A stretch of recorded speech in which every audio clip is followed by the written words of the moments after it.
അപ്പോൾ ഇന്നത്തെ നമ്മുടെ ഐറ്റം ഇതാണേ. ഇതെന്താണെന്നൊക്കെ എല്ലാവർക്കും മനസ്സിലായി കാണുമല്ലോ. മനസ്സിലാകാത്തവർക്ക് ഞാൻ വഴിയെ പറയാം കേട്ടോ. ആദ്യം തന്നെ ഇത് ഞാനൊരു ചെറിയൊരു പീസായിട്ട് കട്ട് ചെയ്തിട്ട് അല്പസമയം വെള്ളത്തിലിട്ട് വെക്കുന്നുണ്ട് കേട്ടോ. ഇത് കുറച്ച് ബ്ലഡ് കൂടുതലുള്ള കൂട്ടത്തിലാണ്. അപ്പോൾ അല്പസമയം വെള്ളത്തിലിട്ട് നന്നായിട്ട് കഴുകി ക്ലീൻ ചെയ്തെടുക്കാം. ക്ലീൻ ചെയ്തെടുത്തതിന് ശേഷം ഞാൻ ഇത് കുക്കറിലിട്ടിട്ട് കുറച്ച് വെള്ളവും കൂടി ഒഴിച്ചിട്ട് നമ്മൾ കരളൊക്കെ പുഴുങ്ങൂലെ അതേപോലെ ഒന്ന് വേവിച്ചെടുക്കുന്നുണ്ട് കേട്ടോ.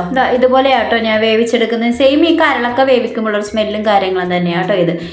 നമുക്കിതിൻ്റെ പുറമേ ഉള്ള ഒരു ചെറിയൊരു സ്കിന്നുണ്ട്, അത് നമുക്ക് മെല്ലെ ഒന്ന് പെട്ടെന്ന് പൊളിച്ചെടുക്കണം. വളരെ സിമ്പിളായിട്ട് ഇതുപോലെ നമുക്കത് പൊളിച്ച് വളരെ നേരത്തെ ഒരു പാടയാണ് കേട്ടോ. ഇതുപോലെ വേണം കേട്ടോ ക്ലീൻ ചെയ്യാൻ. നന്നായിട്ട് എല്ലാം നമുക്ക് നന്നായിട്ടൊന്ന് ഇതുപോലെ ക്ലീൻ ചെയ്ത് നമുക്ക് ചെറിയ പീസായിട്ട് ആദ്യം തന്നെ ഒന്ന് കട്ട് ചെയ്തെടുത്തിട്ട് വരാം.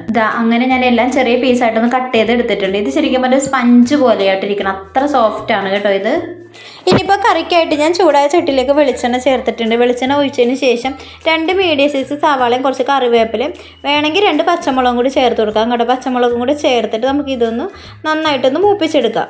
ഇനി ഇതിലേക്ക് ഞാൻ ഒരു വലിയ കഷ്ണം ഇഞ്ചിയും ഒരു 10-15 അല്ലി വെളുത്തുള്ളിയും കൂടി ചതച്ചെടുക്കുന്നുണ്ട്. അതും കൂടി നന്നായിട്ട് മൂത്ത് വരുമ്പോൾ അതും കൂടി ചേർത്ത് കൊടുക്കാവേ. സവാളയൊക്കെ അത്യാവശ്യം നല്ല രീതിയിൽ മൂത്ത് വന്നപ്പോഴേക്കും ഞാൻ ഇതിലേക്ക് ഇഞ്ചി വെളുത്തുള്ളി ചതച്ചതും കൂടി ചേർത്ത് കൊടുക്കുന്നുണ്ട് കേട്ടോ. ഇനിയിപ്പോൾ ഇഞ്ചി വെളുത്തുള്ളിയുടെയൊക്കെ പച്ചമണം മാറിയതിന് ശേഷം നമുക്ക് പൊടികളൊക്കെ ചേർത്ത് കൊടുക്കാം. ഇതിലേക്ക് പൊടികളായിട്ട് ഞാനൊരു 1/4 ടീസ്പൂൺ മഞ്ഞൾപ്പൊടിയും കൂടാതെ ഒരു 2 ടീസ്പൂൺ നമ്മൾ വീട്ടിൽ പൊടിക്കുന്ന ഗരം മസാല. ഞാൻ പുറത്തുനിന്ന് മേടിക്കുന്ന ഗരം മസാലകൾ ഉപയോഗിക്കാറില്ല, ഞാൻ വീട്ടിൽ തന്നെയാണ് പൊടിക്കുന്നത്. കൂടാതെ ഇതിലേക്ക് ഒരു 1.5 ടേബിൾ സ്പൂൺ നമ്മുടെ എരിവുള്ള മുളക് പൊടിയും 1 ടീസ്പൂൺ മല്ലിപ്പൊടിയും പിന്നെ 2 ടീസ്പൂൺ നമ്മുടെ കുരുമുളക് പൊടിയും കൂടി ചേർത്തിട്ട് നന്നായിട്ടൊന്ന് വഴറ്റിയെടുത്ത് പൊടികളുടെയൊക്കെ പച്ചമണം മാറുന്നത് അത്യാവശ്യം നല്ല രീതിയിൽ നമുക്കിത് വഴറ്റിയെടുക്കണം കേട്ടോ. ഗ്യാസ് ലോ ഫ്ലെയിമിൽ വെച്ചിട്ട് വേണം കേട്ടോ ഇത് വഴറ്റിയെടുക്കാൻ.